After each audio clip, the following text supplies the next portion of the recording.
West on Threat.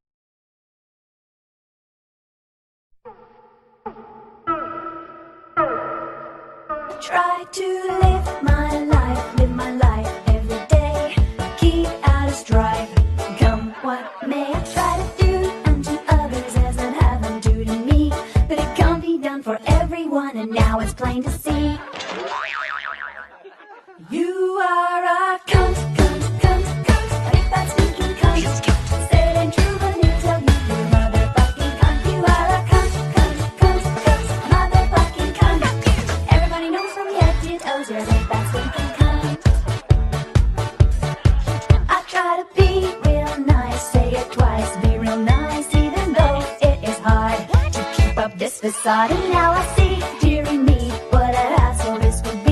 I'm out of luck, don't give a fuck, cause you're the cunt, not me. Why don't you go fuck yourself, dickhead? You are a cunt, big bad stinking cunt. You say it ain't true, but I'm here to tell you you're a motherfucking cunt. You are a cunt, motherfucking cunt. Everybody knows from your head to your toes you're a big bad stinking cunt.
Threatcon 5 clothing and Threatcon 5 radio are strictly the views of Threatcon 5 and do not reflect or represent the values of the Veteran Radio Syndicate.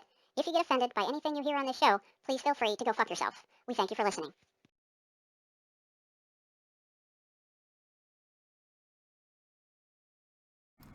Hey everybody, welcome to Threatcon 5 Radio here on VRS, Threatcon 5 Radio, Threatcon 5 clothing, and hopefully many other Facebook pages and personal pages out there in Facebook land. I am Bulldog, joined as always by my... Oh, that's right. She ain't fucking here again.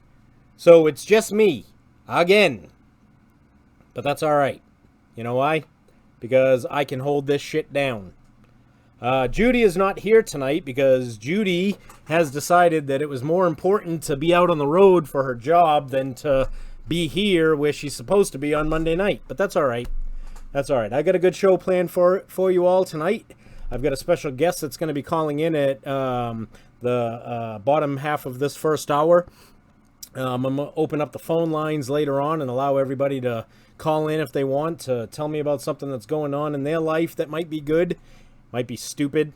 If Glenn calls, I'm sure it'll be something about his bout with the freaking plague during the fucking Dark Ages.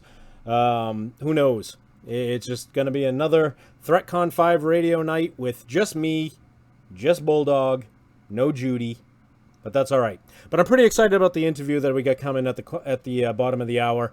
For the last couple of years, Threatcon 5 Clothing's been doing a lot of business with Q Missions, and I'm gonna let him talk to you more about the program and what they do to help vets. But he's got a new app that's coming out, and I'm pretty excited about it. I know they are, and it's going to help us help the veteran community with suicides and giving people a place to turn to when they're down and out. But let's start off by saying that the show is proudly brought to you by Venomous Firearms.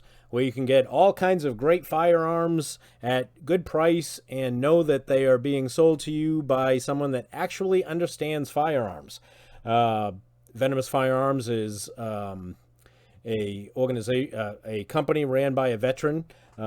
They also offer wonderful, keep you up all kinds of hours of the night coffee. The Venomous Firearms Coffee Taste of Freedom, or the American Badass.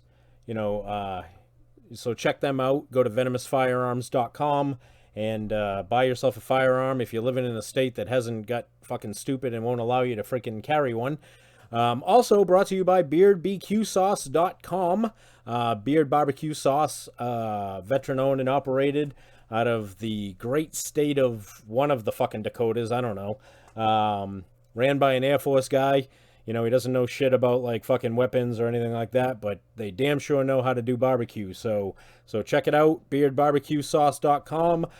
Go on there, use VET for life as a coupon code and save yourself 10%.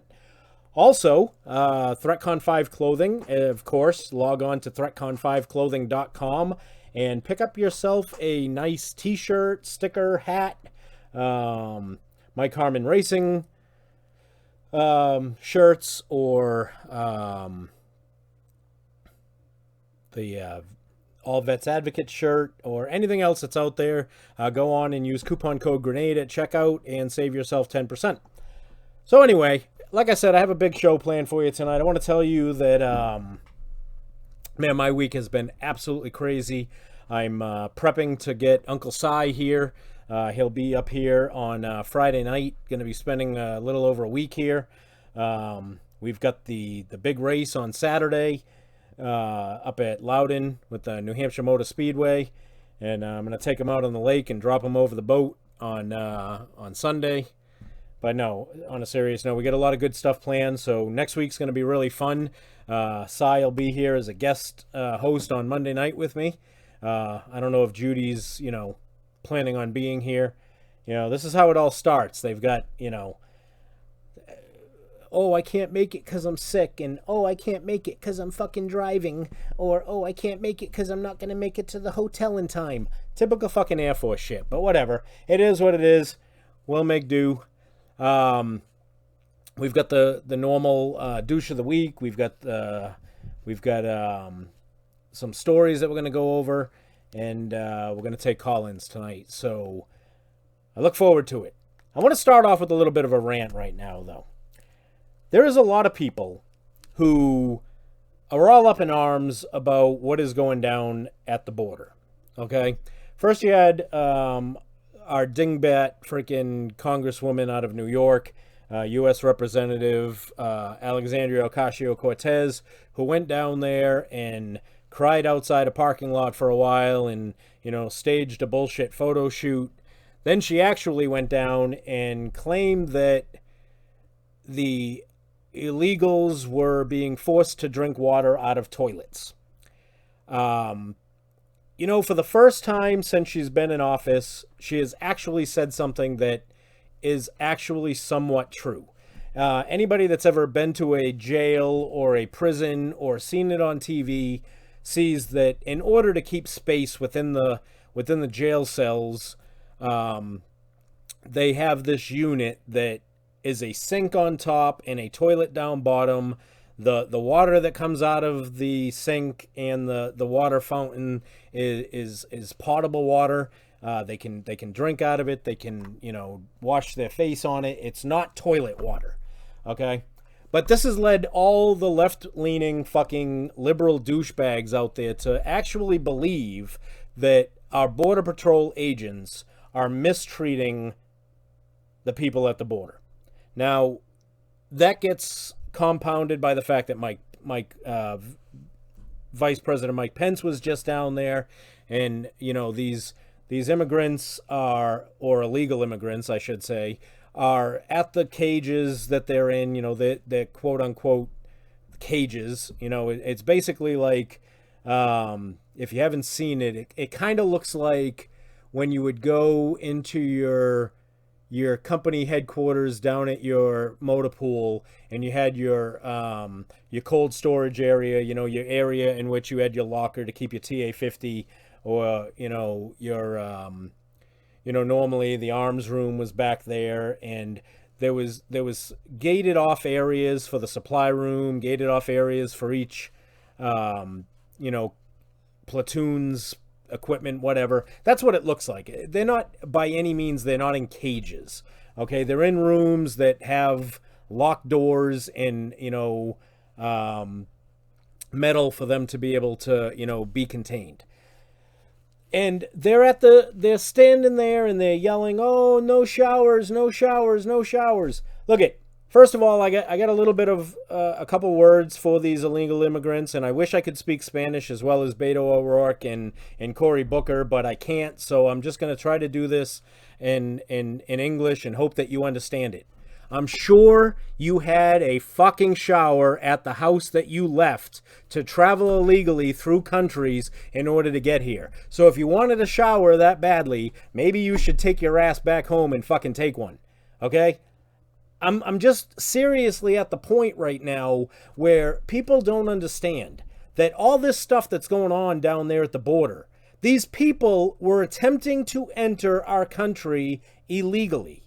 So no matter how they're treated down there, which I will tell you, they're being treated better than they should be, okay? They're getting food, they're getting toiletries, they're being taken care of, and I think that's too much because they committed a crime. They illegally entered a country. I mean, what more needs to be said about that? You illegally entered a country. That is against the law. So here you are wondering why you're not getting treated better. Well, you know what?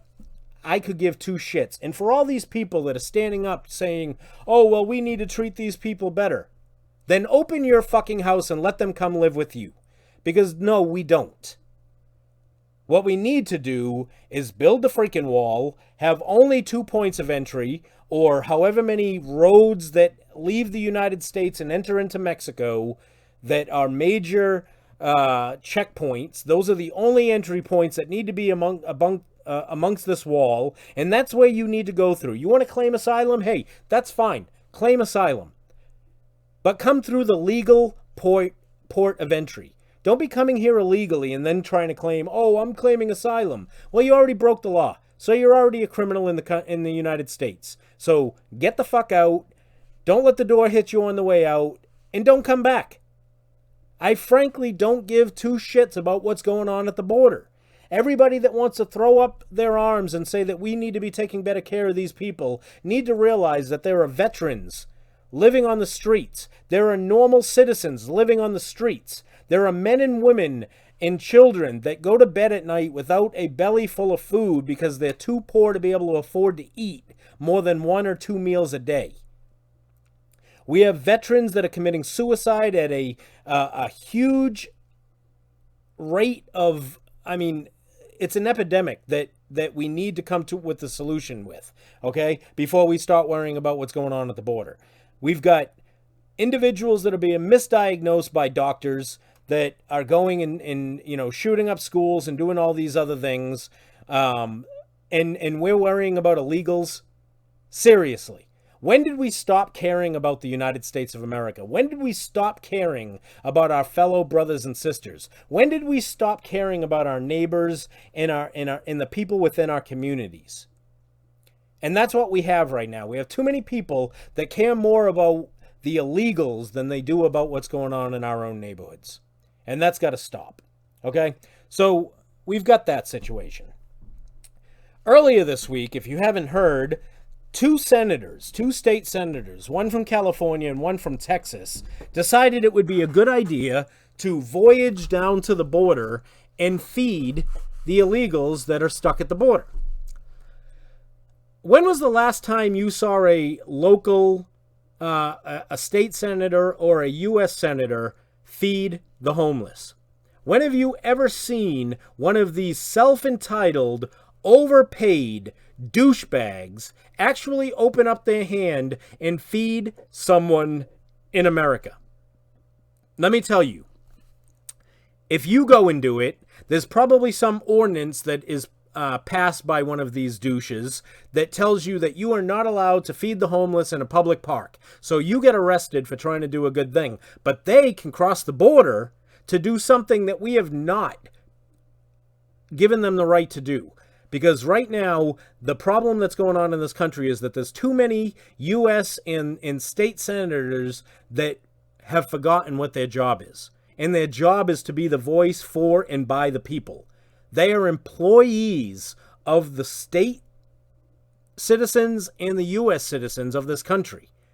So for them to go and break the law by going over the border to feed illegals who shouldn't be there in the first place, they have violated not only the Constitution of the United States because they're not doing the job that they were elected to do, but they're committing a crime by crossing into another country to do something they would not even do in their own country. Okay? When is it going to stop? When are people going to wake up and realize that this is what we're dealing with in this country? We are dealing with a bunch of people that don't comprehend what their job is. Your AOCs, your Cory Bookers, your Beto O'Rourke's or Robert Francis O'Rourke's, your Joseph, I touched a little girl Biden, your Elizabeth Pocahontas Warren, your Cory I am Spartacus Booker, Kamala I'll sleep with anybody to get to the top Harris. All these individuals don't realize that they're going against what they were elected to do. And lastly, I leave you with, as far as the rants go, is when are they going to stop with this bullshit against the president? Okay? I don't give a shit what your view on President Trump is, okay? Because whether you like him, dislike him, whether you, don't like his policies, whether you think that he's a misogynist, I don't care what you think, but he is your president. If you are a citizen of the United States of America and you live in this country legally, that is your president. And you should be sick to your stomach to see what these Democrats are doing. Okay? They're not gonna stop. They're going to continue on wasting valuable tax money to search and try to find something that President Trump has done. Okay? And they do it in a means to ensure that the real news, the real things that are happening in this country that need to be revealed, get pushed to the back page. All right? Because a week ago, some douchebag, I don't even care what his fucking name is, was arrested on multiple sex offender charges. Okay? And this individual has ties to the Clintons. Don't you think that a former president of the United States being associated with somebody of this guy's nature should be front page news? Okay? The man who ran the country for 8 years and is married to the woman that thankfully was not elected to run this country, but has, been responsible for lives lost in Benghazi, has been responsible for the sale of uranium to Russia, has done all kinds of cruel and unusual things to people in this country, yet we're going to push that stuff to the back page to talk about the time in 1969 when President Trump, walked out of a store accidentally with a freaking candy bar in his hand. This is how ridiculous it's getting. That people are allowing our senators and representatives to waste taxpayer money doing something they were not elected to do. He has not violated the Constitution. He has not done half the bullshit that mainstream media and the Democrat freaking Gestapo acts like he's done. Okay? All he's done is raise the GDP, lower the unemployment rate. Last week, the Dow and the S&P reached record numbers that they haven't seen in over 70 years. Okay? We're talking about an economic growth in this country, and they're trying to find something that he's done wrong. All right? And we, as Americans cannot continue to allow this to happen. So I'm again going to encourage you to please pick up the phone daily and call your local and your state and your U.S. politicians and let them know that they've been warned. 2020 is coming. A lot of these people are up for re-election, and a lot of these people don't deserve to be in office. You know, Nancy Pelosi and Chuck Schumer have been in office since Ronald Reagan was president in 1982. All right? And here we are, freaking, 30 somewhat years later, talking about, well, it's his fault. It's Trump's fault. They were saying this in 1982. They were blaming Reagan. The only common denominator is that they're still in office. They're the ones that are to blame for what's going on in this country. It's not a president, okay? As hard as it is for me to say this, it's not Obama's fault. It wasn't George W. Bush's fault. It wasn't Clinton's fault. It wasn't George Herbert Walker's fault. And it's certainly not President Trump's fault. It's the problem is clearly on the U.S. House and Congress. These are the people that are passing legislation. They are the ones that are approving debt, things that are going to put our country in debt. They're the ones that are approving all this stuff that's causing the hardships in this country. Okay? So if you want to find a scapegoat, they're right in front of you.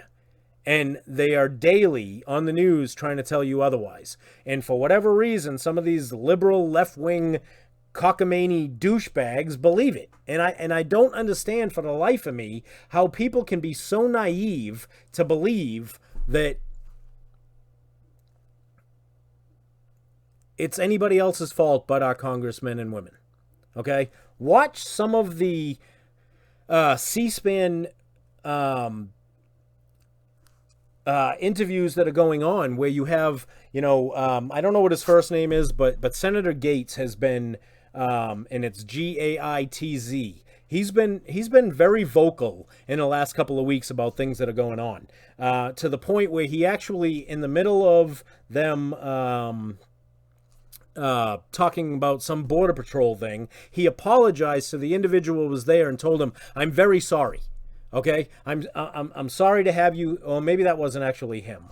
But whatever. There's a couple senators that have been very clear about what's going on the left side of the wing. Okay, Lunchbox, I actually don't need you to join me tonight. I've got it all covered, and I really don't feel like screwing around with the screen. So I do appreciate you being willing to come on, but I've got it tonight. Thanks, brother.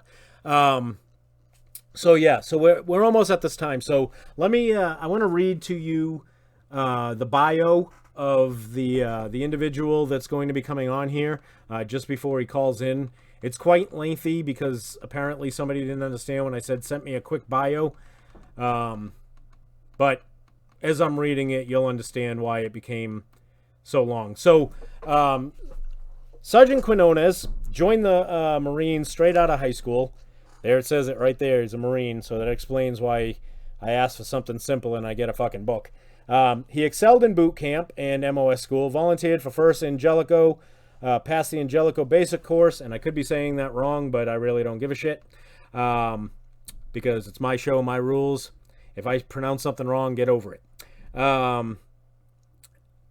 So Anglico basic course, was accepted into the unit. While in that unit, he refined his communication skills as a radio operator, took an additional schooling in radio antenna theory and field expedient antenna construction, was cross-trained as a forward observer, controlling artillery and aircraft techniques, became a master land navigation and target plotter. He also served in units with Naval Weapons Security Manager and units Close Combat Instructor. In 2003, he served in Iraq for the commencement of Operation Iraqi Freedom. Served one tour in Iraq. He was there. Let me see. What am I missing here? like most of us, he feels as though he's not, he didn't fulfill his duty because he only had that one deployment, but that's all right. He was diagnosed with PTSD, spent several years VA doing a variety of treatments and medications. None of these seemed to have any effect on his recovery. In some cases, it made it more difficult to function daily, and we all know where that's coming from. He was used... He was so used to operation at such a high level. Oh, and he's calling me now. Hello, welcome to Threatcon 5 Radio. Who's calling? Where are you calling from? Hey, this is Aaron Quinones, Sergeant Q. Yes, I'm in the middle of reading your lengthy book on your life. Yeah, congratulations. Hold on. So I'm only on like page 2. I've got 70 more pages to go. Yeah, that's all right. I wrote it in crayon for you, so it should be. I explained that right at the beginning. I explained that right at the beginning. So anyway, I'm actually not gonna read more on this. So as I talked in the beginning of the show, Aaron and his, hold on, my earbuds are falling out, and his wife Holly operate the organization Q Missions. I've been doing a lot with them for clothing over the last few years, mainly because I buy into what they're doing, and I'm going to let you actually talk about what it is that Q Missions does, because you can explain it a lot more, and then lead right into the new venture with Pop Smoke. All right. Well, I appreciate you giving me the time to come on your show and share this with other people. How is that? Are you getting an echo at all? No, I'm not. Okay, perfect. Just want to make sure. Are you listening to the show in the same room? No. I'm just I'm in my conference room, and so it's kind of empty right here. So there's an echo in the room for me. I'm just making sure it's clear on your end. Okay. Yep. Nope. I got you just fine. Perfect. I was in the Marines. It's actually 1st Anglico. It's the Air Naval Gunfire Liaison Company. So there you go. Now you can pronounce it. I love you to death, but don't correct me. It's my show, my rules. I'm just kidding. I'll say I that's just a running joke on the show. When I mispronounce something, I just tell them get over it. Yeah, no, it's no problem. I just wanted you to not sound uneducated, so I'm just trying to help you out there, buddy. Yeah, but it's the Marines, so I can't sound uneducated. But moving right along. I struggle with PTSD like a lot of guys do, and I ended up being homeless and bouts of depression and suicide and trying to figure it out. And, I found myself in a church and found the Lord, and then I thought everything was going to be good after that, but it wasn't. So I really didn't know what to do at that point. I thought that was going to cure everything for me, but it didn't. And I ended up getting invited to go to Mexico to build a home for a homeless family through my church. And I was like, yeah, I'm not interested in doing that. I've spent enough time overseas. I don't want to leave America anymore. I'm good to go right here. But through a series of events, I ended up going. And man, it really changed something in my heart when I went there and did that. For one, it kicked up a ton of my PTSD triggers. Crossing a border, not having a weapon, the dirt, the dust, the abject poverty. I struggled through that, but something changed in my heart when I went. It was I couldn't quite put my finger on it, but I knew I wanted to go back and do more. And so when I came back to the States, I talked with the church that I was with, and I ended up going on 2 or 3 more trips that year, and every year after that, for about 7 years, I do about 3 or 4 of these trips all over the world, going to Cape Town, South Africa, Rustenburg, Malawi, Kenya, Haiti, Honduras, Cambodia, just all over the place, working on different projects, from building community centers to digging wells, churches, orphanages. You name it, I was out there doing it. And man, it really helped me overcome my PTSD. And 3 years ago, the Lord called me to lead other veterans on the mission field to find the same healing that I did. And at first I was like, nope, I don't want to do that. That seems like a ton of work, because by this time I'd already started a business. I had about 40 employees in the Pacific Northwest here. So I knew what it took to do a startup, and I wasn't interested in it at all. But again, the Lord pushed my hand, and I sold my fishing boat and took my first team of veterans down to Mexico to build a home for a homeless family, just like I had done. Mm-hmm. And just like me, I could see a change in these guys when they came back, a marketable change. And they were asking me the same question of, hey, when do we go on the next one? Hey, can I bring a buddy? And so I was like, all right, well, I've got to put this thing together and actually make it a viable nonprofit. And so that's what I did. I created Q Missions as a 501c3.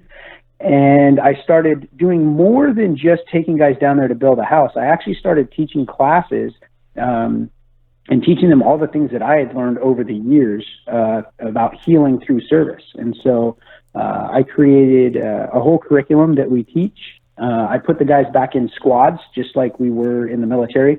I don't really teach guys anything new. I teach them how to repurpose the things that they learned in the military and use that to be successful as a civilian and overcome PTSD. So I just take battle tactics that we learned in the military and use that as an example to fight PTSD. And it's been very successful. We've received 2 different awards from the Department of Veterans Affairs here in Washington State.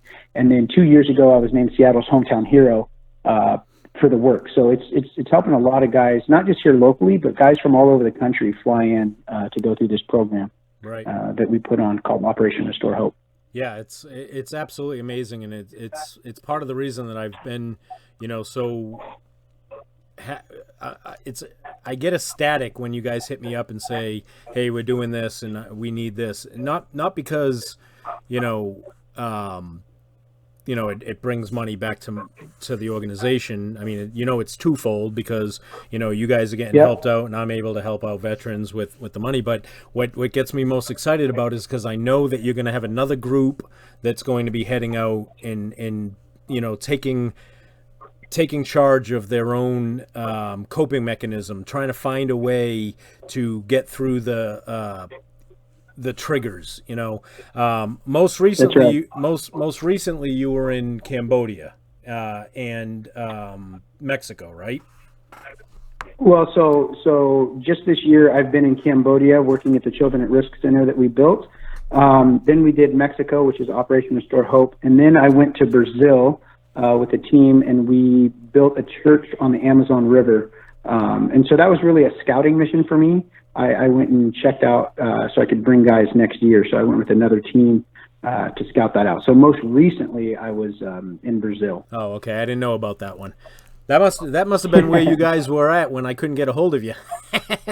That probably right. Yeah, I was living on a boat on the Amazon River. So we flew into Manaus, got on a boat, and motored like 18 hours downriver, and then took these little hollowed-out wooden canoes up these tributaries and handed out water filters and built a church right on the side of the river. And then we got back in the boat, and it was like 28 hours to motor back upriver.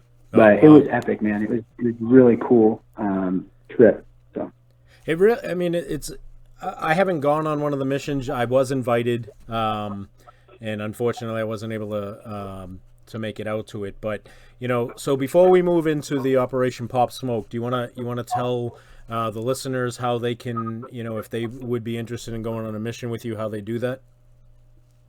Yeah, absolutely. So our website is qmissions.org. So just the letter Q and then missions with an S.org. Or you can just Google my name, Aaron Quinones. It'll pop right up. You can go on there. There's some really cool videos to check out. And then there's a way to contact us through there where it says get involved, and you can sign up to go on mission. I have a book that's going to be coming out in November, which is the curriculum that I teach when I'm there. And so the book is being published by Redemption Press, and it'll be available in November. That's really going to be a good gateway for people, because if they purchase the book, they go through it, and then at the end, there is a pathway for them to join us on mission. And so that's just, the book is written really as an outreach to reach more people, to get them to come in and go through the program. So that'll be available also in November. So that'll be out there as well. Excellent. All right. So let's talk about the new venture, Operation Pop Smoke. Right. So I work in this field with veterans who are dealing with severe depression and suicidal ideations. I was struggling with staying connected with guys from the time they come in my door to the time they actually start getting some of the benefits of the program. And so it takes months, sometimes even years for guys, depending on how dedicated they are, to actually start turning the corner. And during that time, it's the most dangerous because they're going through different therapies, which are outside of our organization. They're unpacking some of that trauma. They're trying to clean up some of the messes that they've made in their life. And, they get overwhelmed. And so it was really difficult to try and stay connected with them. And talking with other veterans organizations, they were having the same struggles that I was, is being able to stay connected to that veteran. And, there's some great groups on Facebook that guys are part of where they're struggling, and they'll reach out on there and guys will encourage them. And we had a similar thing in our organization through Facebook Messenger, but it just wasn't reliable. It was hard to communicate with guys. And so, we came up with this idea of what if we had a standalone program that we could use to be able to communicate with these guys. But I didn't really know how to build it, how to be part of it. So I just spent some time in prayer, and God, he gave me a verse for it, which is Ecclesiastes 4, 9, and 10. And so Ecclesiastes 4, 9, and 10 says, it's right here. It says, better two than one by himself, since thus their work is really profitable. But if one should fall, the other one can help him up. But woe to the man who is by himself, for no one is there to help him when he falls. And so when I read that, it reminded me of a study that I read from the Department of the Army. They did a 40-year-long study to figure out why the U.S. military was so effective on the battlefield. And they narrowed it down to one single element, which is called the squad. And so that squad mentality is why we're so successful, because every member of that squad values the squad over themselves. So they will fight harder and longer because they don't want to let the squad down. And on the reverse side of that, every member of that squad knows that if they get injured or pinned down, that the rest of that squad is going to walk through hell to go get them out. And so we started to develop this idea of Pop Smoke, Operation Pop Smoke. So I'm going to pop smoke to mark a target or to call in a medevac, right? And so when we pop that smoke, those guys know that the bird is inbound to come, pull them out of a hostile environment. Right. So that's where the name came from. But the idea around it is that when guys, so it's a squad-based app. So I put guys back together in those squads. So it's an app that everybody will be able to download, and you basically create your own squad of 2 or 3 other guys that you know and trust and that have a vested interest in your survival. And so you work together again as a squad, and every member downloads it. And then that way, if a guy is struggling, he doesn't have to think about who am I going to call, what am I going to say? Because when guys are going through those PTS moments, they're not having a lot of cognitive thought ability. They're stuck in an emotional mindset, so they don't have a lot of forward thinking, or they're not. It's not that they don't want to reach out at that moment. They're not physically able to because their brain's not operating in that capacity. Right. So that's part of the reason that guys struggle with using things like the crisis hotline and suicide hotline, is because they don't know what to say. They don't know how to communicate. So they struggle in that area. With this, it's just a single button push. So everybody downloads the app. If a guy is struggling, all he has to do is push that button on that app for 3 seconds, and it will send out an alert to everybody that's in his squad. And then the squad can respond back to them. And so even if the guy, the veteran who is in crisis, if he doesn't respond, it doesn't even matter, because in the user agreement, it says that when you push that button, that we're going to automatically turn on your GPS locator. And so we dealt with this in the early stages of development where we didn't have that feature in. And so a guy is struggling, and we're literally doing a grid by grid search of the city to try and find this guy. Luckily, we did before he had harmed himself, but that made us think like, okay, there's got to be a better way. So what if we turned on the GPS on their phone? So when they push that button, it sends the alert, it turns on their GPS, and then it opens up a chat feature similar to like Facebook Messenger or text messaging, where those guys can easily communicate with the veteran in distress. And so they can communicate back and forth. They can give the encouragement. They can find out where they are and what they need.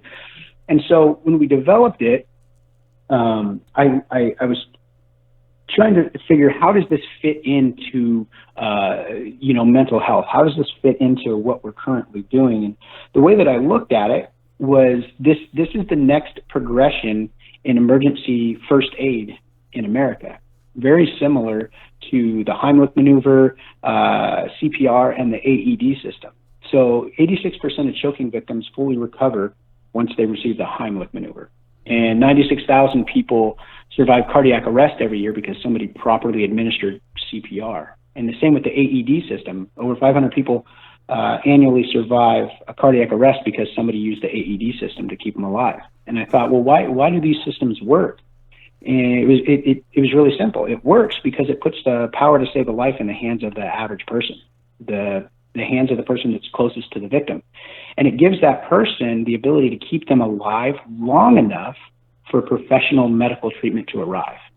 And that's what this app does. This app does the very same thing.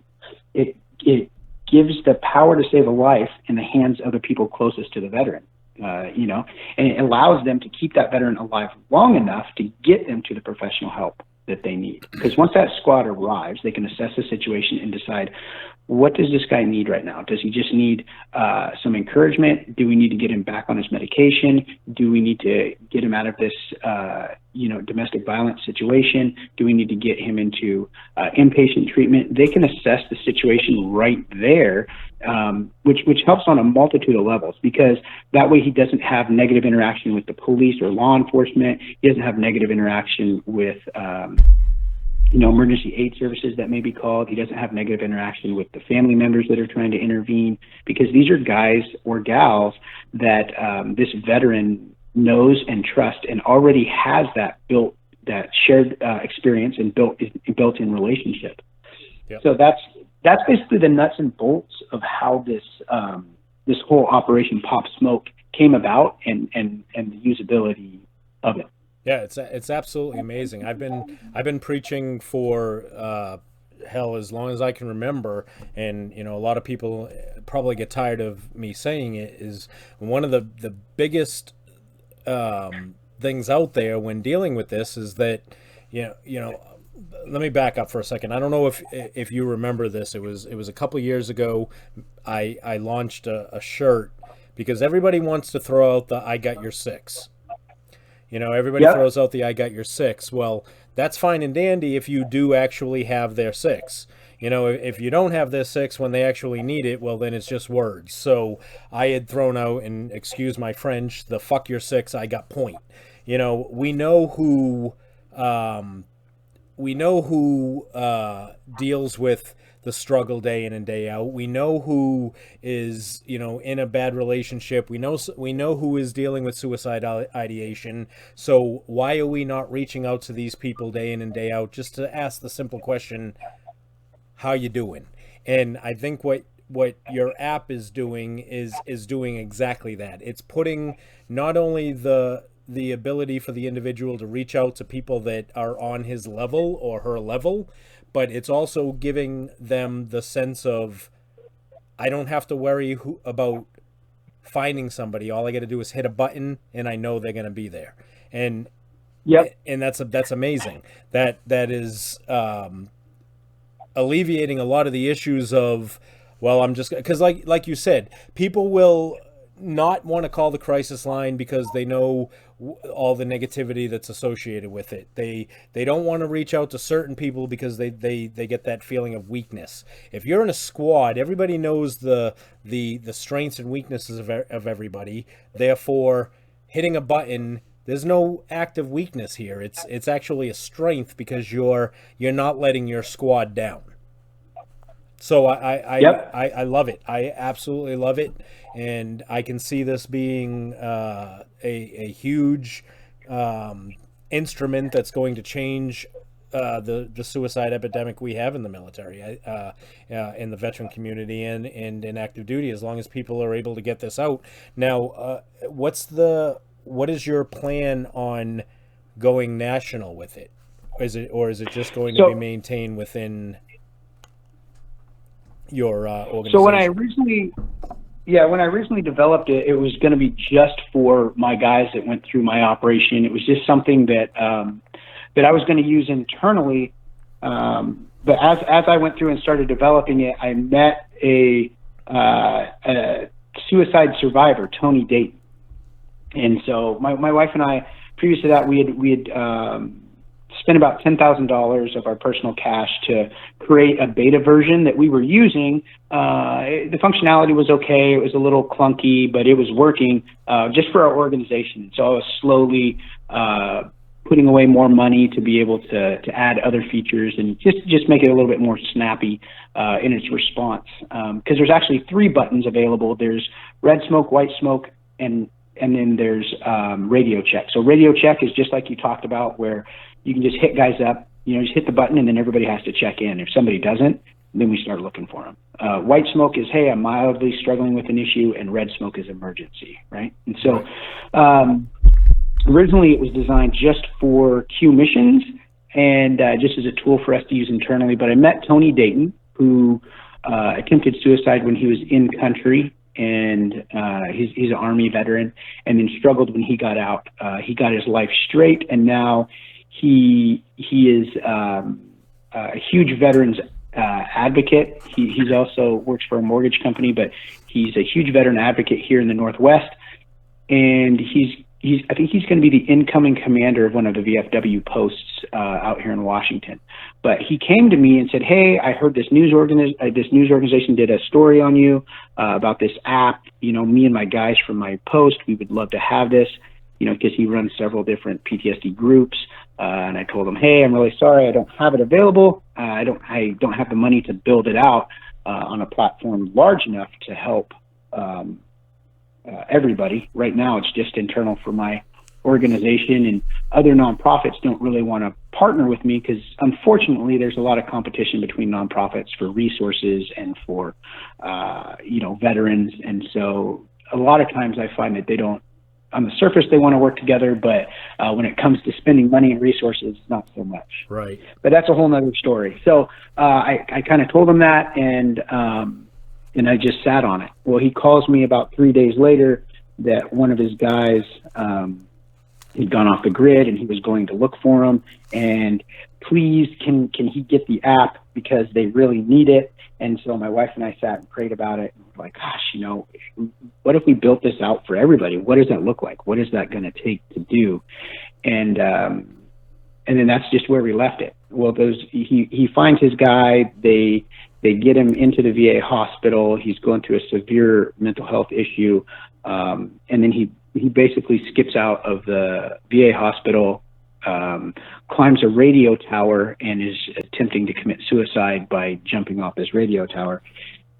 And Tony calls me again, explaining to me the situation and asking if he can help and be involved to build this out.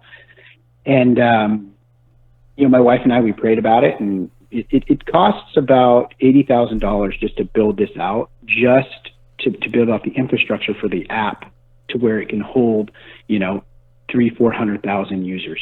Right. So we didn't have the liquid cash to do that. So we decided to put our house on the market for sale, and we would just use the proceeds to build out the app.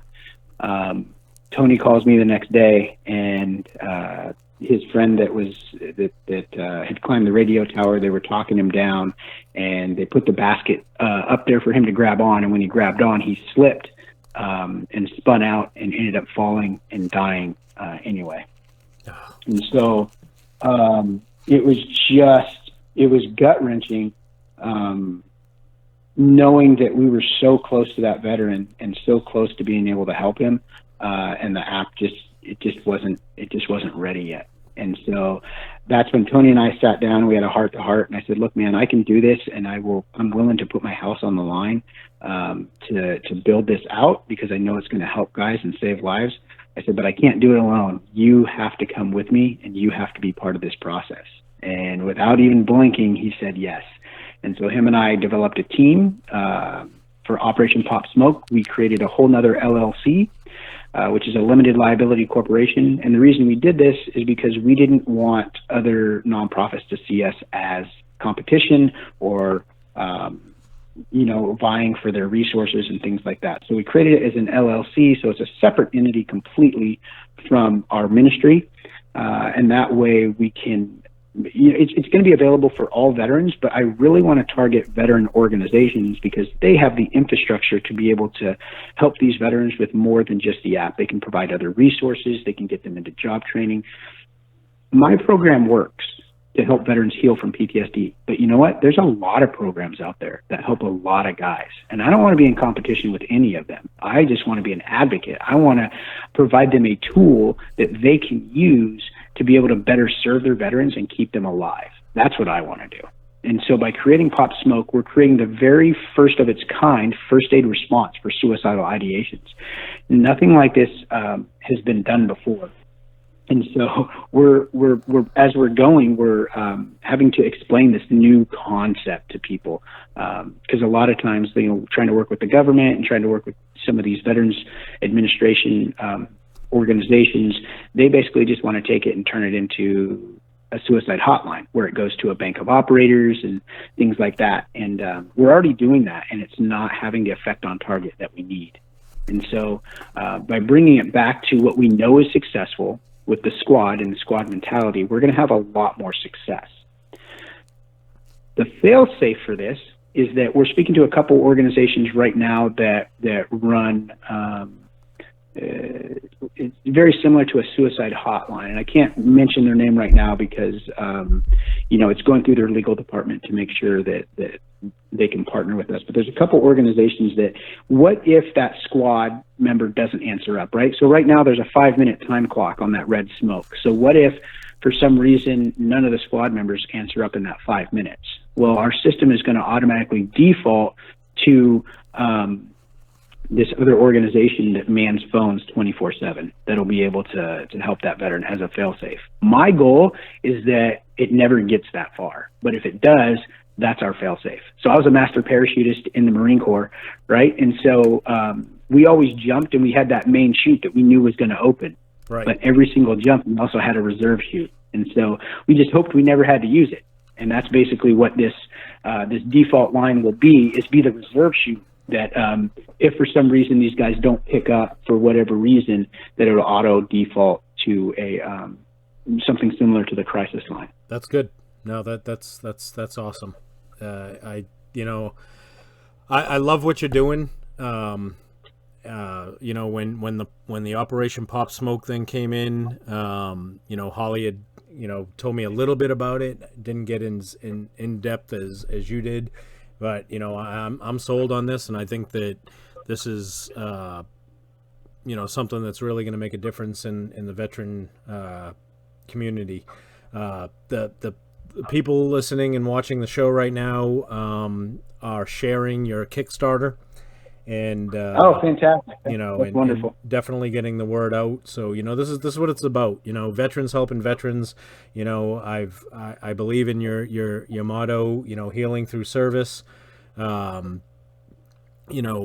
Everything that you and Holly are doing is admirable, and it's amazing that you're able to bring so many veterans on board to be able to heal them. And I can't say enough about how proud I am to be somewhat involved with what you do. And I watch, and I hope everybody that is listening right now realizes that some of the things that Aaron has said are things that you sometimes will scratch your head about and look and say, why is there a competition between nonprofits to get things done? None of that should matter.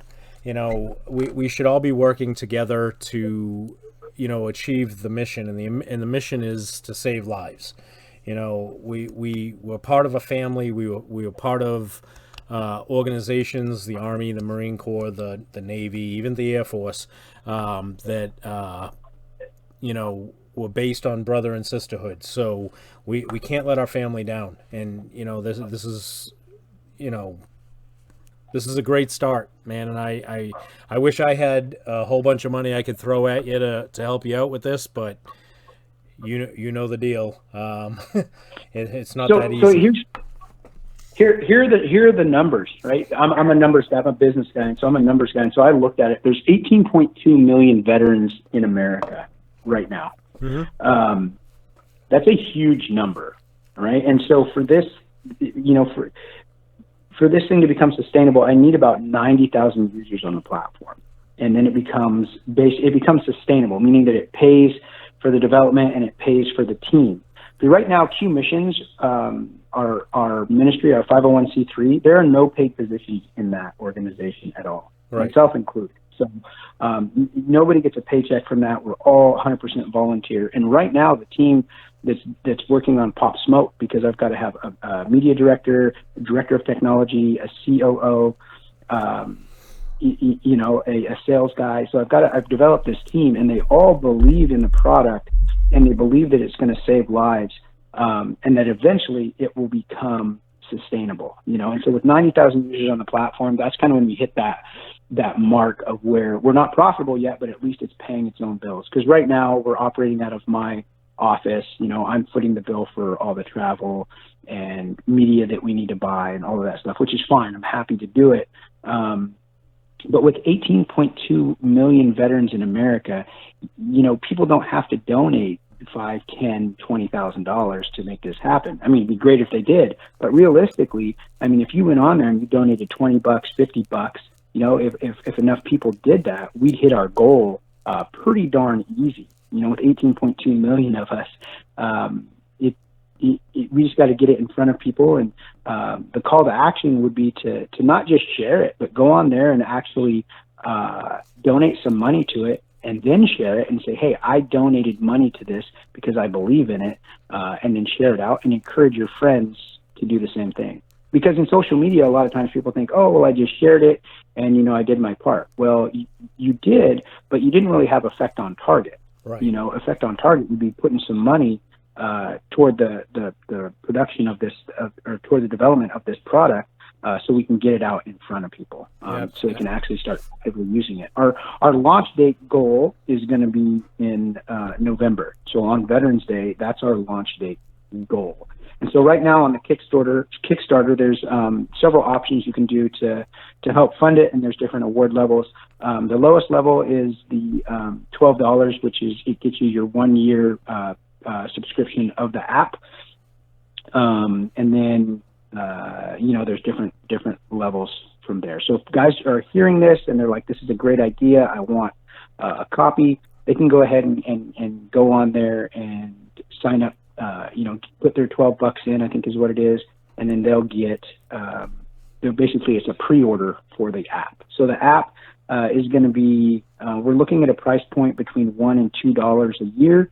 We're working with the Play Store right now, because like Apple, they take about 30%, and then Google, they take about 15% off the top when we use that platform to put the app out. So we're looking at different pricing models right now, but it's looking between $1 and $2 a month, which will be $12 to $24 a year to have this app, which will make it, like I said, self-sustainable. Because relying on donations alone to keep this app up and running is just not reasonable. I mean, I struggle enough to just get the donations in for the ministry that I do. Right. So with something as important as this, I can't depend on donations alone. Just to get it started, I can, but for the longevity of it and for it to be sustainable, it's got to operate like a standard business, which I know. I've been in business now for 11 years. I employ over 70 people now in the Puget Sound. And so I understand business, done pretty well in it. And so when I created this, I've got to operate it just like a business, because it's too important to have it go down because of non-funding. Absolutely. Well, I appreciate you coming on and telling us all about this. You got a lot of people in the chat for the show that are definitely interested, and Holly's posting a link, so people are definitely all over it. And Great. This is big. So So my challenge to you, I know you had some scheduling conflicts last year, but my challenge to you, now that I have you live, is to get you to come through Operation Restore Hope in Mexico next year, Memorial Day. I can. Is that something you can commit to? I can Well, I can't commit to it yet, and here's why. I'm actually going through a life-changing thing right now. I'm selling my home. Me and my fiance are going to be moving together. But it's definitely something that, I'll talk with her, and, we'll get it all scheduled. And, I'm sure she'd love to come along too. Yeah. We encourage spouses to come. Absolutely. All right. So I just got pretty much no balls in the chat. So yes, I will commit to go. I will commit to go next Memorial Day. Oh yeah, see, that was an ambush. Thanks, you guys. I appreciate that. Yeah. They called you out. It was awesome. Yeah. All right. Hey, Aaron, I continue to appreciate everything that you're doing. I don't want to, throw you up on a pedestal right now because I know how you Marines are. But on a serious note, this I'm basically saying this for the listeners. This Marine and his wife, Aaron and Holly, are definitely dedicated to helping veterans, and I want to tell you how dedicated they are. Their last mission to Mexico, they were struggling to get the final funds to be able to make it happen, and they pretty much put their lives on hold to go stand out on street corners and ask for donations. I mean, this couple is amazing, and we need more of them in the veteran community, putting this kind of attention on making sure our veterans have a place to go. And I'll tell you too, and I know Aaron will echo this, if you're interested in going on a mission, hit him up. These are definitely ways for you to find a coping mechanism and a way of dealing with your PTS issues. It's a great thing. I turned kind of to working a little bit in construction myself, and I found that it helped with a lot of things until I got hurt. But it's amazing what you guys are doing, and I really, really appreciate everything that you guys do, and I hope I'm going to continue to be involved in it with you guys, because it's a nice thing for me to be able to say that I'm contributing something to it, and I'm going to get more involved as the time gets closer too. So, well, I just want to give some encouragement to the guys out there that are listening, that I'm just going to tell you, I'm nothing special, and the people who know me well, they'll echo that for sure. There's nothing that I'm doing right now that any one of you guys can't be doing. You just have to go and do it. And so don't wait till you feel like you're ready to do it. Just go do it. And if you screwed up and you fail the first time, who cares? Pick yourself up and try again. Amen. It's only a failure if you quit. You just got to keep trying. Don't sit there and look at people like me or other people out there that are doing things and be like, oh, I wish I could do something like that. You can't. I have no special gift or qualities or abilities other than endurance. That's it. I can endure hardship, which every single one of you veterans can do the same thing, because you've already done it. Just by going through boot camp and basic training, your AIT schools, serving in the military, you've endured hardship. You already know how to do that. That's all it takes to be successful in this life. So if there's something that's a calling on your heart that you feel called to do, go and do it. Don't wait. Don't wait till tomorrow. Don't wait till next week. Just go and do it. Absolutely. That's a great way to close this out, Aaron. I appreciate it. Awesome. And I hope you all took something out of this, and I hope you're all willing to help this Kickstarter out, and check out Q Missions and Operation Pop Smoke. Thank you very much. Awesome. Hey, thanks again, Chad. I really appreciate you for giving me the time on here. So, thank you. Absolutely. You're welcome. You have a good night. All right. Yep, you too. All right, brother. Bye. All right, so there you have it. There's There's Aaron Quinones from Q Missions and Operation Pop Smoke. I'm telling you that they are doing great and wonderful things. Their ministry is bringing veterans to places and teaching them another coping mechanism. And this app is gonna, I seriously think, is going to revolutionize the communication within the veteran community. So I think it's awesome. So well, it's kind of hard to follow that with comedy, but that's what the show is. So we're gonna go ahead and move on to the next phase of the show. I don't have a top 10 this week because when Judy told me she wasn't going to be here, that's basically her thing. So no top 10. So I'm going to make up one right now. Number 10. Go to qmissions.com and get yourself a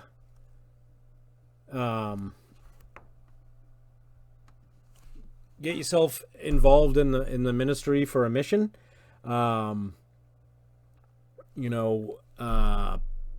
Check out the Kickstarter for Operation Pop Smoke. That's number 9, and make yourself a donation, because we're all constantly saying that we need to do something in the veteran community to make a difference. Well, this is it.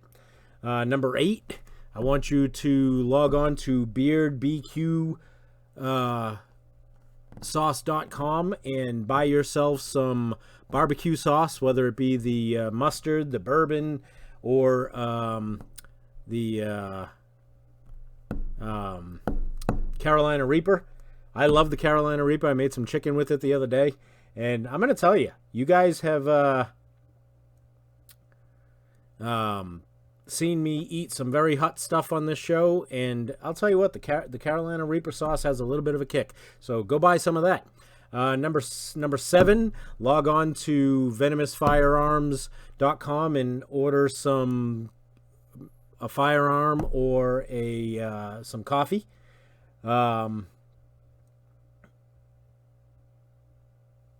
What? Maybe I should stop reading the freaking comments while I'm trying to do this.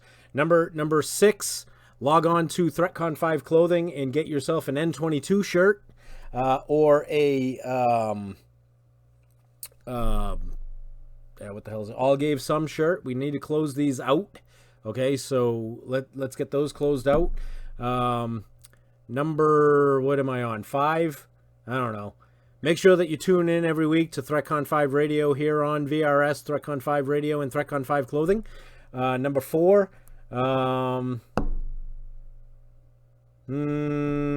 me see.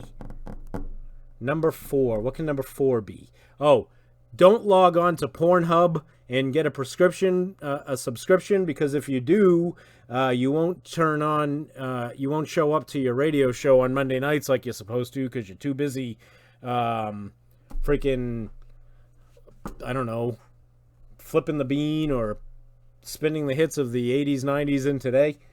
Number 3, don't give excuses why you can't be on the radio. Number 2,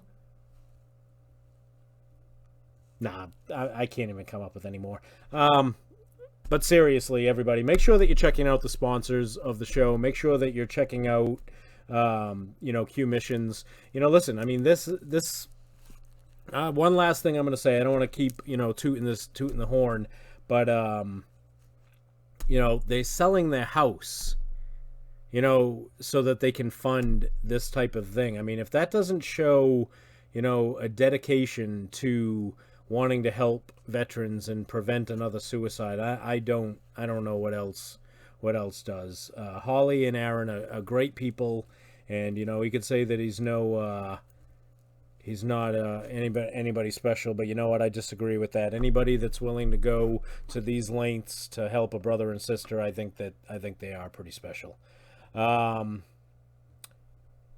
Blah, blah, blah. What else? All right. So, I haven't said hi to people, so I'm going to try to remember who I've seen in the chat tonight. I've seen Uncle Cy, Dean Cerny, James Cerny, Felix Irving, Michael Meredith, Valerie Adams, Catherine K. Guns. I have seen... who else have I seen in here? Glenn Estes, Jeff Jebby, Troy Spomer was here, Joey Latore was here, John Bright, Jared Marston, Amanda Melton, Nicole Fair, Jim Parker, Misty Watson, Ronnie Brown, Debbie Pope, Mitchell Reinken, Michael Kloskis, Vincent Sarno, Ross Golden. I've seen you all in here, and I welcome you to the show, and I'm letting you know that seriously, if it wasn't for you guys, the show could not go on, because obviously Judy isn't going to be able... We can't count on Judy to be here. So, all right. Matt King is saying that we need to go to the 2-year anniversary of The Ditch, and I need you, Matt King, to tell me when that is so that I can try to figure out getting there. All right? If it's in the next month and a half, I'm not going to be able to make it, though, because I just spent a shitload of money on getting this house ready to go, and I've got a little trip planned to the Maldives, so... Definitely going to have to make it out there, though. We're going to have to do a live show from The Ditch and get all of you fuckers to come out there and join us there so that we can all have a little veteran get-together at The Ditch and do a live show. I think that would be awesome. We should definitely do that. Right. So what do you think? Should we get into some news? I think so. I think we should get into some news, being that I have a whole bunch of it. I want to start off with a story that is almost unbelievable. Okay?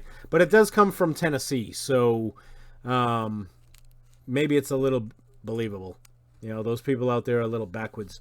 A police department in Tennessee, Loretto, Tennessee, is warning people to stop flushing their drugs down the toilets or sinks because they fear it could create meth gators. Yes, you absolutely heard that correct. The Loretto Police Department recently posted on their ominous Facebook recently posted the ominous Facebook warning after officers found a suspect unsuccessfully trying to flush meth and paraphernalia down the toilet of their home. The guy was arrested, but police say this is becoming an issue because flushed drugs can end up in retention ponds for processing before they're sent downstream. Our sewer guys take great pride in releasing water that is cleaner than what is in the creek, but they are not really prepared for meth.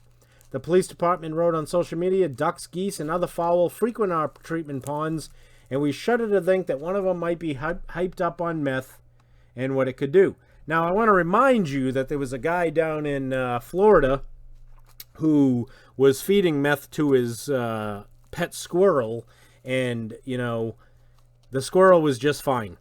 Okay? So I'm pretty sure that alligators and waterfowl are not going to be adversely affected by watered down meth. They've had enough meth up. I love it. They're using our freaking term in the story. They've had enough meth up animals the past few weeks without our help, police wrote. So if you need to dispose of your drugs, just give us a call and we'll make sure that they're disposed in the proper way. Now, if you are stupid enough to call the police to tell them that you need to dispose of your meth, hey, all the power to you. Whatever comes of that, good on you. Experts say animals can suffer the effects of drugs, while the Florida Fish and Wildlife Conservation Commission said flushing drugs down the toilet is a real concern. It cannot comment on the effects of the wildlife. In 2007, however, the Telegraph reported how a jungle python was found addicted to methamphetamine. The newspaper said the reptile was discovered during a police raid on a meth lab. The snake needed 6 weeks of detox. I'm pretty sure the snake wasn't in the water, though.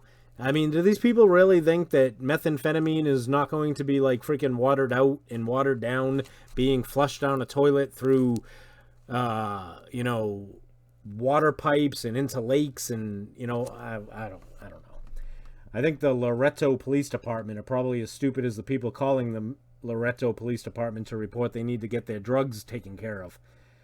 You really can't make this shit up. I mean, could you imagine what would happen if you went swimming and you were attacked by a meth gator? I mean, what's it going to do? It's got no teeth. It doesn't know how to do its job.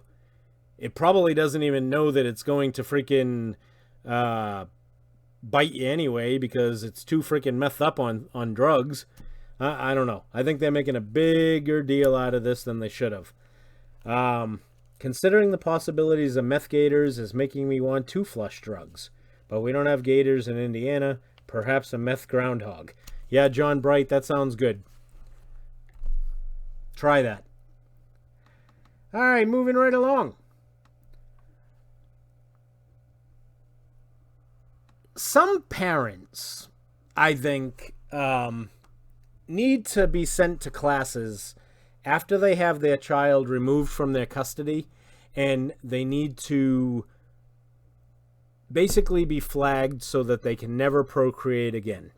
And that is the case for this individual from North Perth, Ontario, up in Canada, where a driver in Canada was charged with failing to properly secure a child after police said he strapped a toddler, ready for this, to a beer case instead of a car seat.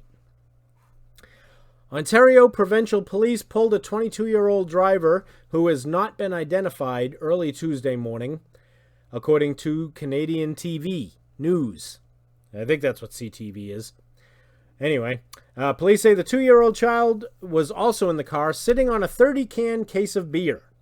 The driver had allegedly put the case on the seat of his car and strapped the child to it. The toddler was not injured, but police charged the driver with failing to ensure the child was properly restrained. The child seat was brought to the driver, and Family and Child Services was notified of the incident.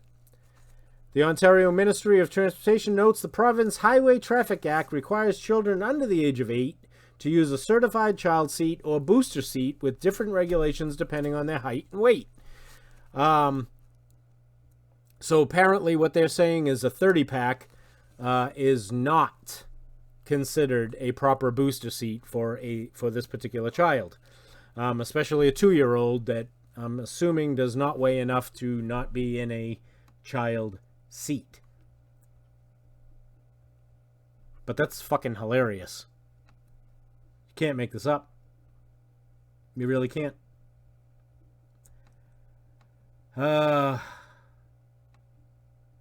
Well, you know what, Michael? I'm glad that you I'm glad you enjoyed that guest. When I got asked if they could come on, I definitely knew that you all would enjoy listening to what they have going on. So you have to dip out, bro. That's fine. Thanks for tuning in, and good night. All right. Actually, it was Bud Light. How'd you know? Kendra, it was Bud Light. It was absolutely Bud Light. So not only did they put their child on a 30-pack of beer, they couldn't even think to actually use real beer. Oh. I don't see the problem. Well, whatever. All right, so on the show, we're constantly talking about people that do stupid things. Ones that commit crimes and they get caught because of their stupidity, right? Well, this next story that comes from across the pond is no different. These individuals, committed a crime and they got caught in the funniest way possible. So here's a story, comes from across the, like I said, across the pond. Oh, actually, it doesn't. Let me take that back. The story is from across the pond. The situation actually happened in Glenwood, Maryland, on May 23rd. The individuals in question, four students, four male students, decided that they wanted to sneak into the high school campus the night before graduation and cover the campus with racist, homophobic, and anti-Semitic graffiti. They were caught, and I'm not going to tell you how they were caught yet. Well, that's not good. Whatever. Seth Taylor, Tyler Curtis, Joshua Schaefer, and Matthew Lipp were convicted of vandalism and hate crime charges in March of this year. Their sentences ranging from 8 to 18 weekends in jail. I would have just stuck them in jail for 18 weekends. I mean, 18 weekends, so what, 36 days? The teens were wearing their caps and gowns when they were arrested on the morning of May 24th, 2018. After the vandalism was discovered just as families arrived for an award ceremony at Glennon High School in Glennon, Maryland. The boys had covered their faces when they were carried out from the crime. They didn't realize that the individual student IDs were recorded from their cell phones when they connected to the Wi-Fi at 11:35 p.m. the night before, when they were spray painting the campus. That's pretty funny. Taylor would later say the teens meant to spray paint class of 2018, but the senior prank flew out of control. Principal David Burton, who is black, estimates that there was more than 100 markings and totals left on sidewalks, walls, trash cans, and lunch tables. Instead of writing class of 18, the four men tagged the campus with crude penis drawings, swastikas, KKK, Jews, fags, the N-word, and the word fuck over and over. For the principal, the most jarring marker was the one that said Burton is an N-word. Yes, I refuse to say that word. I'm sorry. Burton, 50, recounted the horror discovery of the Washington Post in a feature published on Tuesday. He was on his way to work the morning of May 24th when the assistant principal called him and began ranting about graffiti on campus, saying it is everywhere. What was supposed to be a proud day for the principal in the Glennon turned into a nightmare as he surveyed the sea of slurs across the school. Glennon High School is the only majority white school in Howard County, a diverse Maryland suburb between Washington, D.C. and Baltimore that frequently lands on national best places to live lists. Well, apparently they need to reconsider that because they got a bunch of douchebags living in that town. Burton is often referred to the area as Pleasantville due to his impressive reputation as an exclusive community with great schools. His perception changed drastically after the undisputable hate crime. Burton retreated to his office to compose himself. His school staff worked to cover as much of the graffiti as they could before students and parents arrived. He took the stage and looked out to the 260 seniors clad in red caps and gowns, and certain the vandals were among them. "We're not going to let this ruin your celebration," Burton told the students, 20 of them whom were black. This is the kind of shit that needs to end, all right? It's 2019, okay? People that are making, freaking anti-Semitic comments, using racist terms, spray painting the swastika and stuff like that, they're not only immature and unacceptable human beings, but they're obviously uneducated, because to know what that stood for in the early 1900s, these parents should be ashamed of themselves because they raised awful children. I will say that their paint drawings of dicks were quite impressive. something the Navy would be very proud of. But, it's, sentencing them to 8 to 18 weekends, these are hate crimes. People are being punished for a hell of a lot less than spray painting all over a school. So we need to make examples of these kids by making them do some serious community service. I don't understand why they think that this is, not a serious thing to give them such a light sentence. All right, well, this moves us on to another complete idiot. California law enforcement authorities arrested a man who has been using an elderly person's credit card for months after he was spotted on a security footage camera. The Placer County Sheriff's Office posted on Facebook that they have been trying to get a hold of Chris Tomlinson since March on felony identity theft. He was arrested July 8th after he was seen on security footage in a store wearing a shirt that said Chris in embroidered letters. This was enough for authorities to track down Tomlinson in 20 minutes after asking for help in social media. Remember Chris? We've been trying to get a hold of him since March after the surveillance photos showed him using an elderly victim's credit cards and identity in Sacramento, the sheriff's office shared. You helped us ID him within 20 minutes. His full name is Chris Tomlinson, and after a brief out-of-state hiatus, he has returned to California. We're happy to report he was arrested on July 8th by Rancho Cordova Police Department, and he's facing charges of felony identity theft and has been extradited to Placer County from Sacramento County, the Post continued. Look, if you're going to commit a crime, you probably should not be wearing the freaking name tag that you normally wear when you're at McDonald's. Because that's totally going to not only give away your name, but it's probably also going to give away your place of employment. Why didn't I think of that? I'm telling you, people, you ever want to get away with a crime, just don't do what these schmucks do. The next story brings us to Lancaster County, Pennsylvania, where a Conestoga man is facing DUI charges after a disturbance in which he tried to convince his neighbors that he had a time machine and he was from the future. Jason Kolb, 42, is facing DUI charges for his role in the incident. On July 10th, around 4 p.m., Kolb allegedly approached a group of neighbors in the 3300 block of Main Street in Conwego Township and told them it was the year 2015, according to the police release. Then Kolb tried to convince the neighbors that he had a time machine activated on his trailer and he was from the future 2019. He allegedly attempted to use dates on his mail and can of oysters with the 2019 expiration date.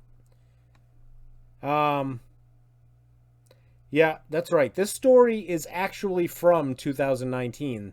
If that gives you any idea how stupid this guy is.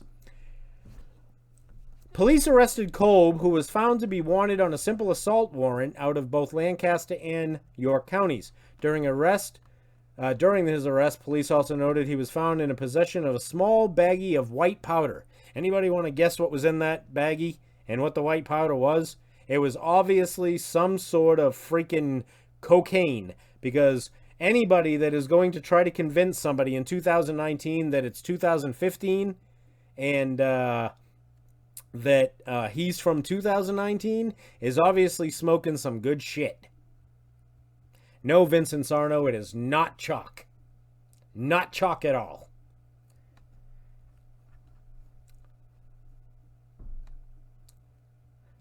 Next story. A teenager is facing serious consequences after ramming into a police car and breaking an officer's leg. Benjamin Serini, whatever the fuck his name is, 19, says he had trouble seeing out of his windshield on Friday because the pot smoke was fogging up his windows.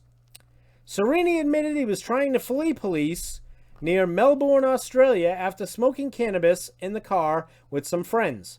Driving away from the scene, he panicked and sideswiped a police cruiser. pinning a senior constable against the car and breaking the officer's leg. The constable is still in the hospital after undergoing surgery on Monday. The day after the incident, Serini saw a newspaper article about the injured cop and realized he was in trouble. He allegedly tried to get rid of the car and its plate so it couldn't be identified. Yeah, this is a career criminal right here, people. But the teen, who doesn't have a driver's license yet, agreed to turn himself in after officers called his parents' house in Sunbury, about 25 miles from downtown Melbourne. Serini must now follow an 8 p.m. curfew and agree to no longer drive or take drugs.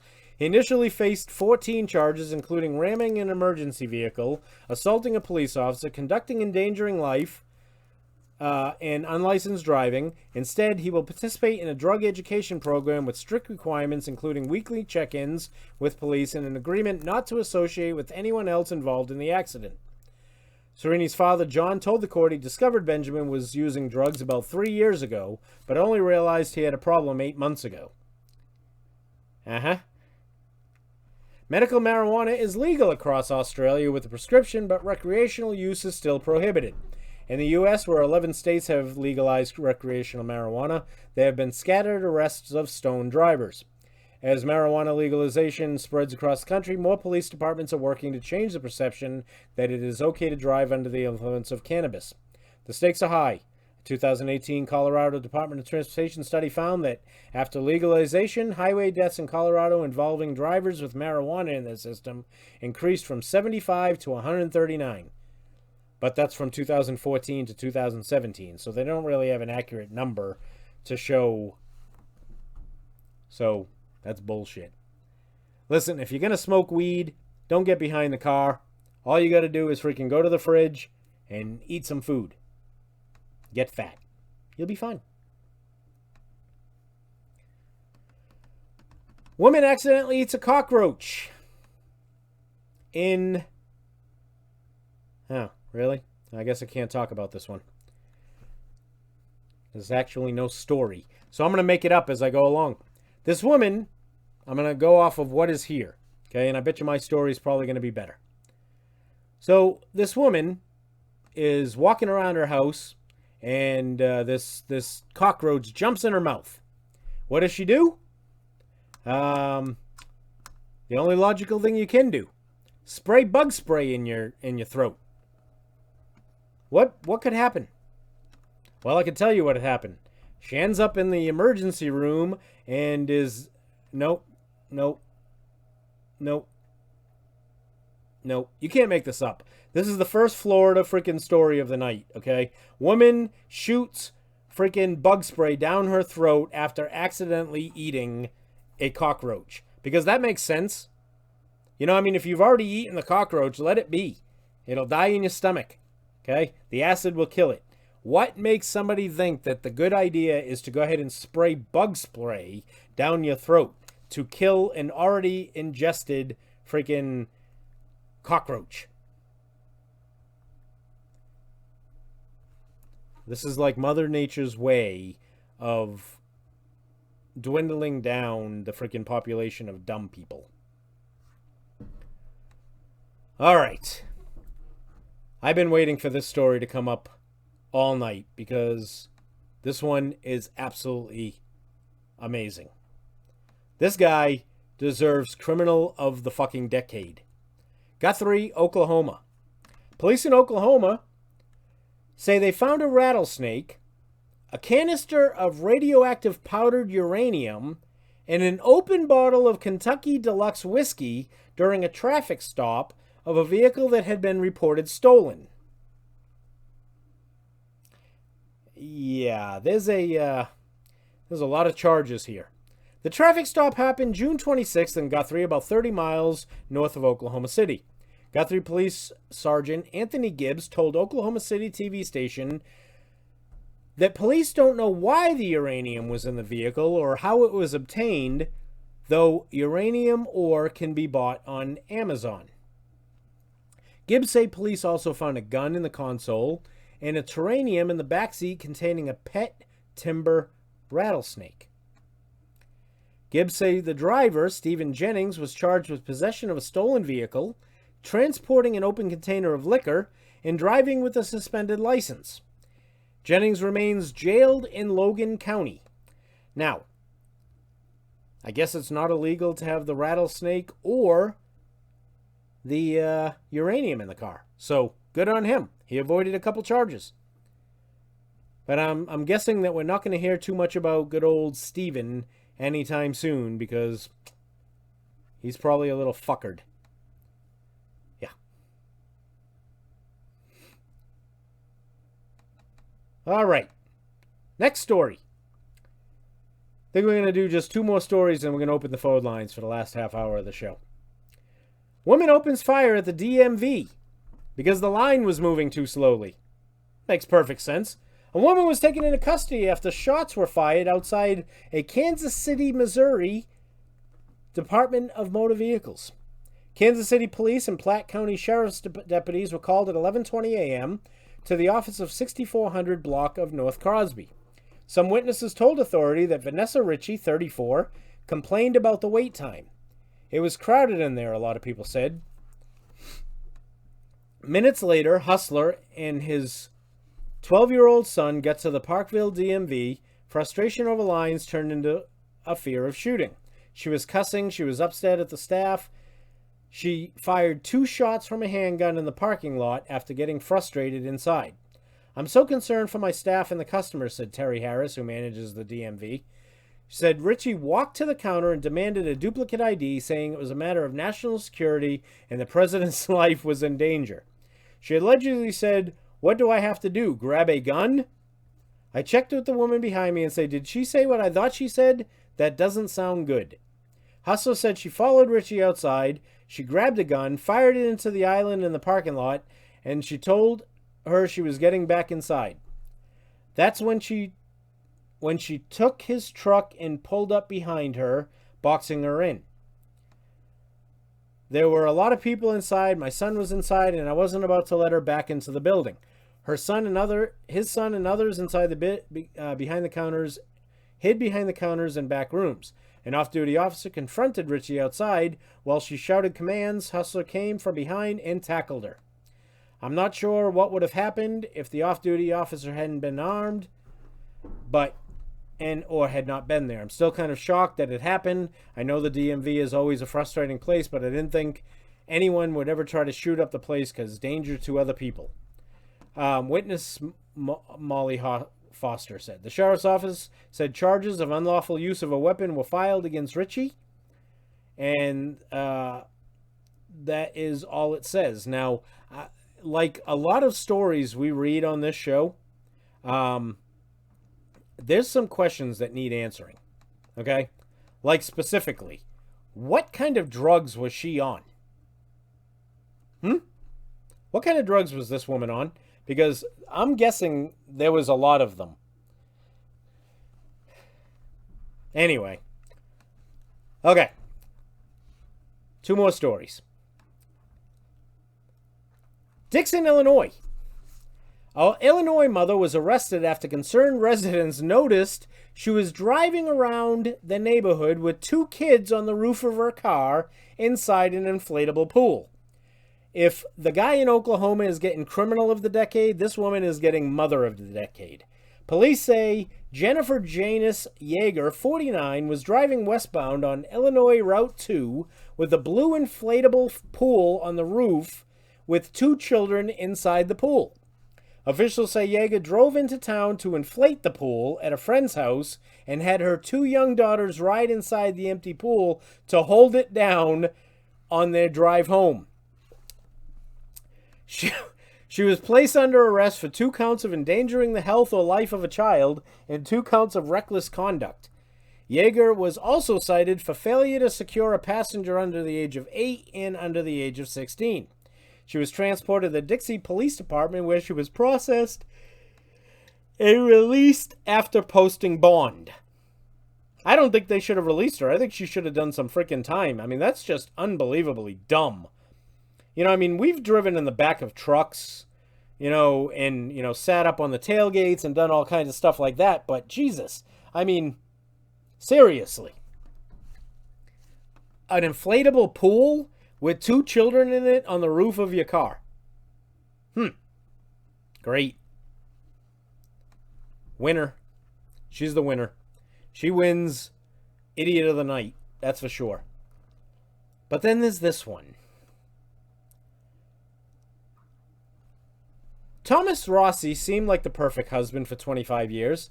Him and his wife never had marriage counseling, never doubled their relationship or doubted their relationship, and they seemed to be particularly close. When Denise Rossi, his ex-wife, suddenly wanted a quick divorce, it was very strange.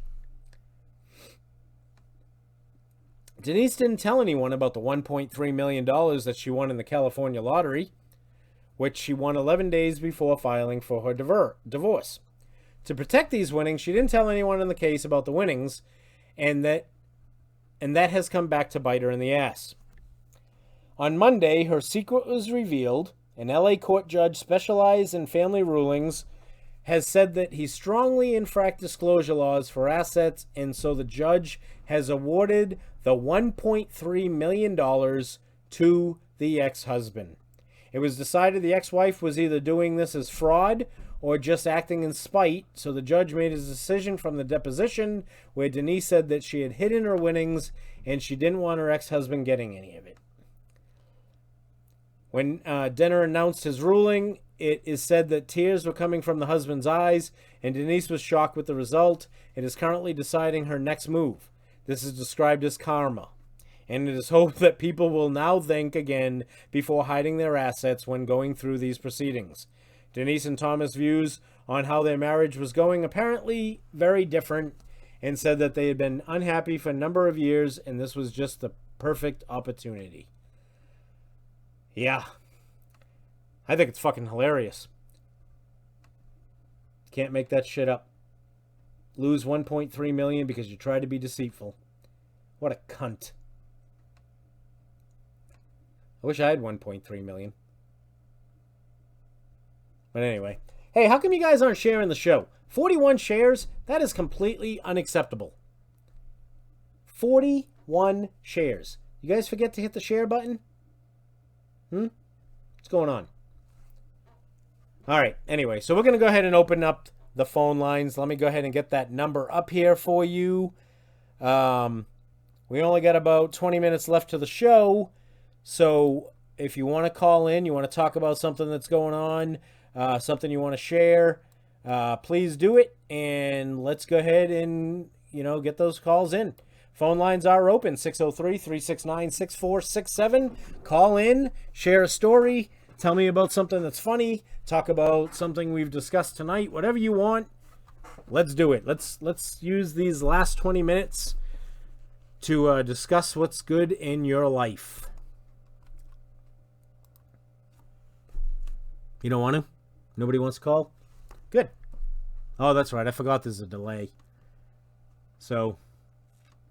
while we're waiting on people to call, I don't know if you're checking out any of the other shows on VRS, but on Tuesdays there is WO Radio.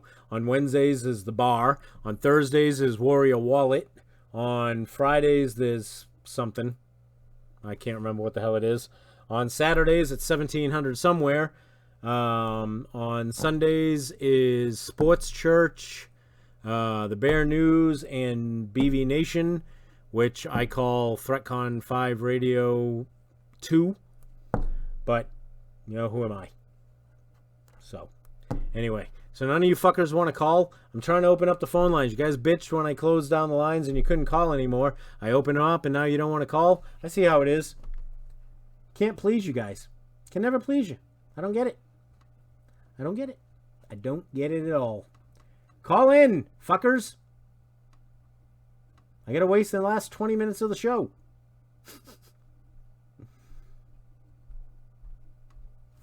Alright, don't. I don't care. Fine. We'll come up with something else to do. Let me see. Do I have any more stories that I can read? Let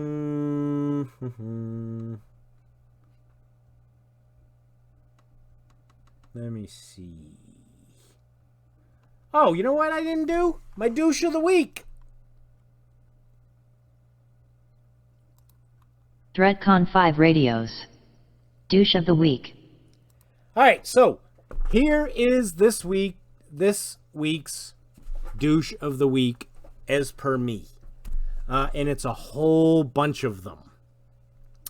It is a good portion of the U.S. women's national soccer team, who 3 of them dropped an American flag on the ground, and one of them stepped on it before one of the awesome members of the team came over, ran, and picked it up. Then they get awarded the key to the city and the videos. They are some of the most unprofessional athletes I have ever seen. One of the women on the team is on video saying, "Hide your kids, hide your whatever, we're bad bitches," or something like that. Inside the locker rooms, calling each other bitches. And I mean, you're being recorded. People are seeing you. You are not good role models for young girls who want to get into the sport of soccer. Wake up and stop acting like a bunch of hood rats. Okay? Pictures of Megan Rapinoe and 2 others outside of the Jewish Memorial Center or something. I don't know what looks or could be perceived as I'm giving the Nazi salute. I mean, these women are wondering every day, why is it that we get paid less than the men's soccer team does? Well, if you really have to ask that question, look in the mirror. Because you're unprofessional, you are not acting like professional athletes, and you're certainly not acting like a person that gets paid to play a sport. You are supposed to be role models and examples for young children to follow in order to decide whether or not they want to be like you. So once you start acting a little bit more professional, okay? That's it. That's my douche of the week. I guess nobody wants to call in, and that's fine. I want to talk to you guys anyway. Just kidding. I would love to talk to you guys, but you don't want to call in, so that's fine. I guess we'll close it on this. You know, there's a lot of great organizations out there that are doing a lot of good things for our community.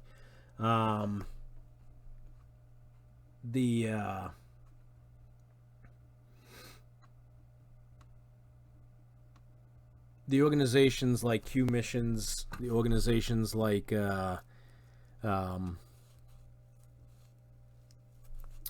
Take a Pause, organizations that are, you know, putting a lot of attention on the serious issues that are affecting our veterans, you know, whether it be issues with the VA, whether it be suicide, whether it be learning coping mechanisms for TBIs, you know, whatever it is. There's great organizations out there that are actually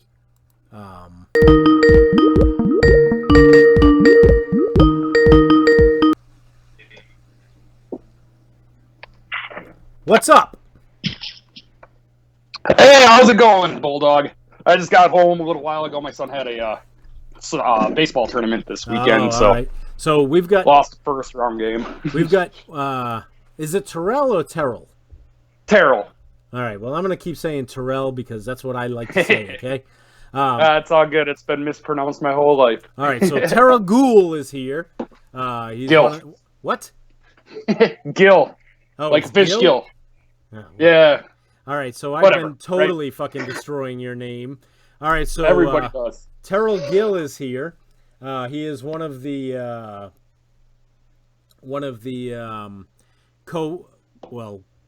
do you call it a co-host? Yeah. Is it a co-host if there's 4 of you? Yeah, I guess so. All right.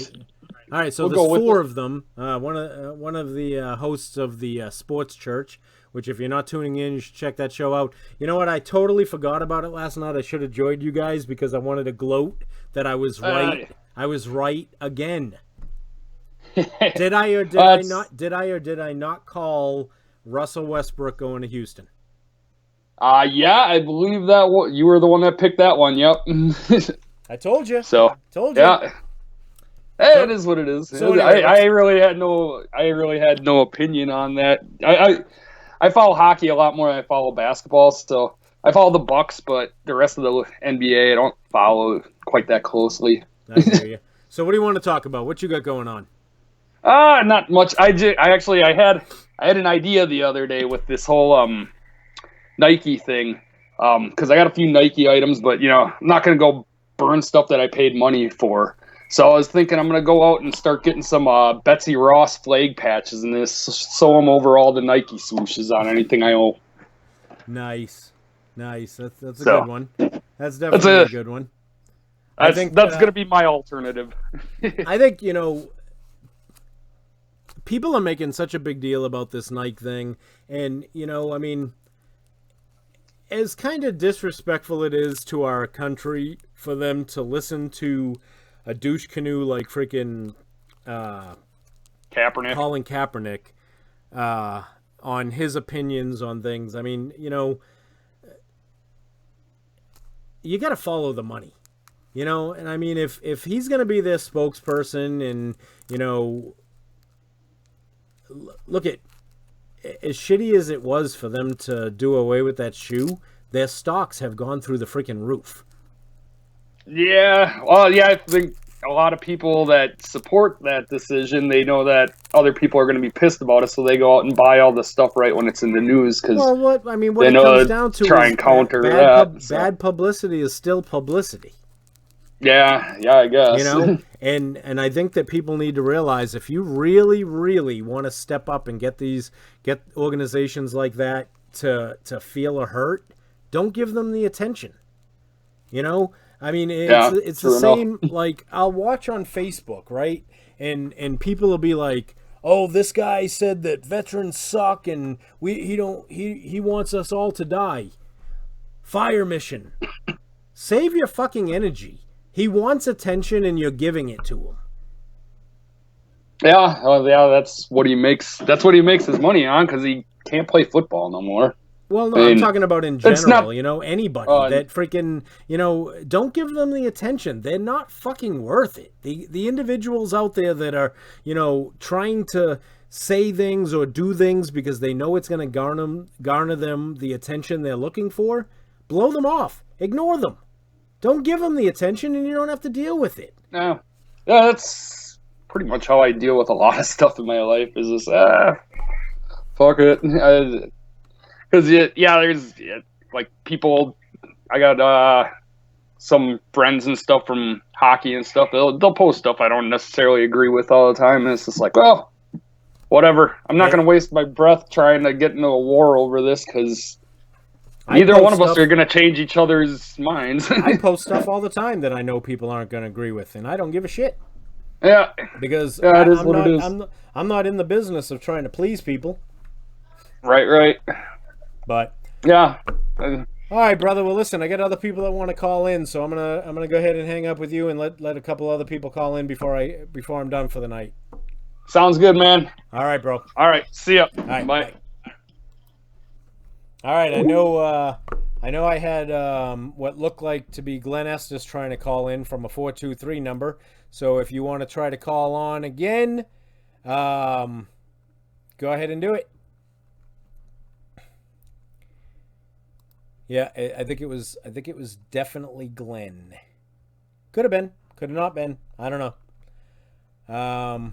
But we only got a few more minutes, so if you're gonna call, this is the time to do it. Okay, otherwise we're just gonna go ahead and call it a night and make a little bit of room for Lunchbox's lunacy to step in with his video gaming. Look, there's a lot of different things that people are trying to do to get veterans engaged and stuff, like I was saying earlier. And Lunchbox's show with the video gaming is just part of it. There's a lot of gamers out there. If you want to get involved in it, hit them up. If you've got ideas as to what you think would be cool for it, hit them up. Hit up the people that are doing this, and if you have the desire or drive to do something like getting into radio or doing something to help a vet, like Aaron said earlier, just do it. If you fail, so what?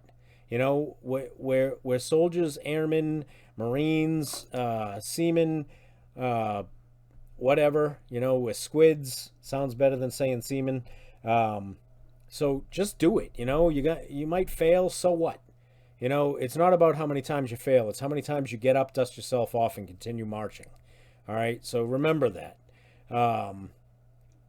Next week's going to be a lot of fun. Maybe Judy will be back. Maybe she won't. Maybe she'll come up with some new excuse why she can't be here. I don't know. But we're going to have Cy here as a guest host alongside me. Going to have a lot of stuff to talk about with the race up at New Hampshire Motor Speedway, and we'll of course bring in the mix our sponsors. I think in the next couple weeks we're going to have I'm going to try to get Felix on here so he can talk about Beard barbecue sauce and his Kickstarter. So yeah, so that's it, folks. I think we're going to go ahead and call it a night. I'm Bulldog from Threatcon 5 Clothing, brought to you by Venomous Firearms, Beard BQ Sauce, and Threatcon 5 Clothing. So good night. We'll see you all next week. Love y'all. I'm out. This concludes our broadcast day.